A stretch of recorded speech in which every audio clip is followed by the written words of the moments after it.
Kuusa koyo dheeyxee obboleessa keetiin na tumee jettee isii tana nama fayyaan qabne dheeyxee lafaa kaaftu hin kaaftu. Haala bareedaan ta'uu bareedaa taphannaa jechuudha. Battala qabatee taa'ee lolu jiru yoo deemaatti dheeyxee sii tolfatee hin jiraatin. Oromia ansinin bona Oromia biya sena Oromia Assalamualaikum warahmatullahi wabarakatuh. Daawwattootaa fi hordoftoota Maammee Oro.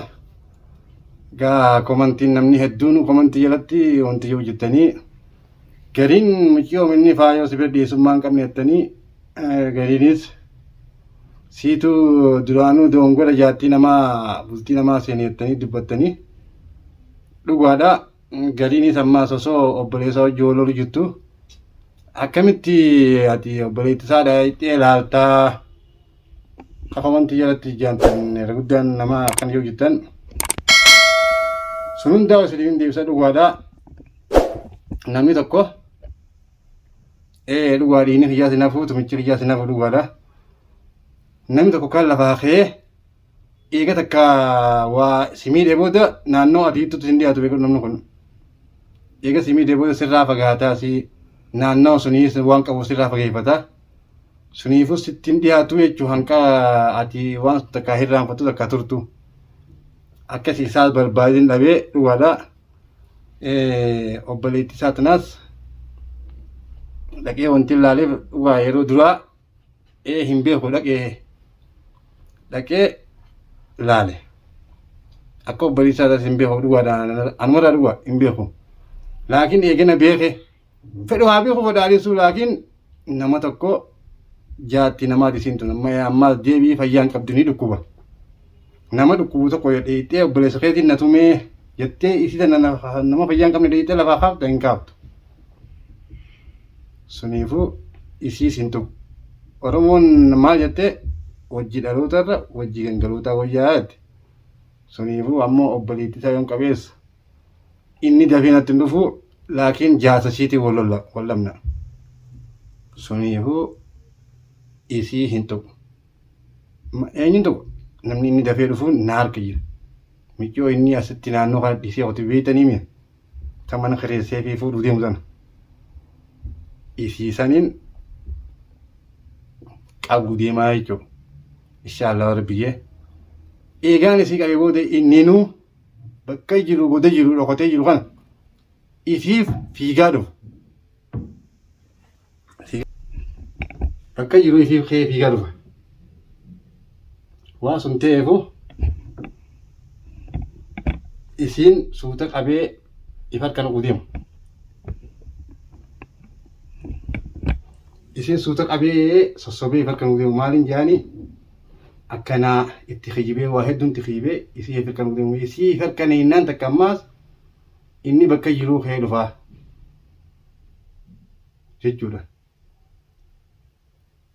Haala akkamitti isii sana ifa kan hiixaa isii haala akkamitti maal jettaa jechuun keessan isin oolamu inshaallah isin garsiisa waa hundaa'u. Laakiin waan takka lafaa kaatee eega miidhamti gattee akkana godhuu hin dandeessu. Kasimii tokkon sirraa fagaatee si eegaa firraa si eegaa karaa hedduun nama si godheeti nama ati nama kiyyatte kana hunda sibbiteeti firraa si eegaa jechuudha. Namni ati gabbaatee yoo gaafattee sin garreessu hin jaanii si dho'isanii maaliif wayi balleessa jiraami nama kanaas ijaaree jira waan sun taateef suuta jetteeti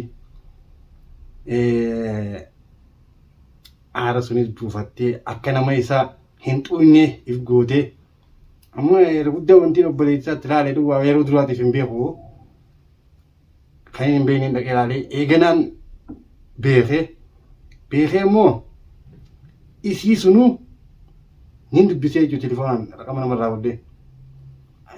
Akkamiin wayyoo eegaan dhaqee ilaalee booda akkamiin wayyoo itti fayyadee maaliif aara kiyya kana isiitti mul'ifannee jechuudha. Akka nama nagayaatti obboleessii tuquu hin deemnetti maaliif yaa kun hin citin dhiyeessuun dura baatee irraa deefadhee kafalachuu hin danda'u. Waan irraa kafalachuu hin dandeenyeef suusattiin isiis kofalchiisee haaseessee wayyoo ittee maal jeeni telefoonaan dubbisee yaasisee dubbisee akka nama hamtuu yaaduu hin deemne waa galuu hin deemnetti jira jechuudha. inni haala kanatti firraanee guyyoon akkatti anis waan nagaa dalgaa deeme isa suutaan je'ee maal je'ee sossobee karaan qabu laalu jira jettanii komantii jettee waan jeena isii suuta laaleetiin qabee waa hundaa waati viidiyoo keessatti arguun ooltanii taniin tanaa yeesin himuu miti dhalaan tun beektee yoo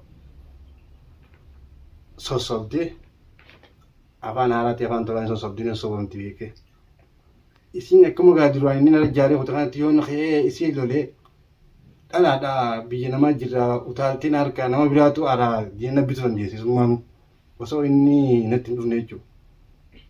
Isii tana sossobee akka nama nagee akka nama isii jaalatu akka nama isii hin xuyne je'een sossobee isii farka naqee eegaan farka naqee booda isaa achi booda haala bareedaan tapha bareedaa taphannaa jechuudha. Waa sun taateef taphammaa taphachuu hin danda'u. Nattis muufatinaa yeroo guddaa waan isii dhaqee ilaaleef akkanaa jettanii warri komantiitti yeroo guddaan yaada adda addaa dhiyeessu jettanii namni yeroo takkatti yeroo aare sun lafaa keetti waa hojjechuu hin danda'u. Wayin hojjedha yeroo lafaa keetti yeroo sun keessatti ifiifuu miidhaa biraa seenaa jechuudha. Tarii obboleettii isaa tun yoon karaa hamtuutiin deemu taate waan biraa na fituu dandeessu jaasiitii wajjin. Karaa hedduun qooda diinaa fi banuurra maaliif namni sammuun dalagaa sammuun tun maaliif nama rabbiin nama kanne sammuun waa dalagu maaliif isa kana suuta karaan itti qabuun qaawwa laafaan laalladhee yoon qabe malee utaalee achiin akkas namaa kana jee namaa akkas jee miidhaa biraan irra gayaa jechuudha. Waan sun taatee daawwattoota rayyaa isa suutaan karaan itti qabuun laalu jira narraa hin jarjarina. Insha Allah hinaaf inni hiyyaas tumis hinaaf. Laakiin haala kanatti haala nama jiru kanatti nin kafaluu hin jee nin kijibe. Kabaluu danda'u. Laakiin akkaan itti kafalu immoo sammuu tana daleesseetiin adeemsa keessatti isin garsiisa. Taakkasiitii. Egaa waa hundaa'u adeemsa hundaa'u viidiyoo dhuftuurratti arguuf teessanii sababbiin itti viidiyoo kana waraabellee sababbii komantiisa irratti irra guddaan namaa elloonuu akkanaa maalii yoo jiran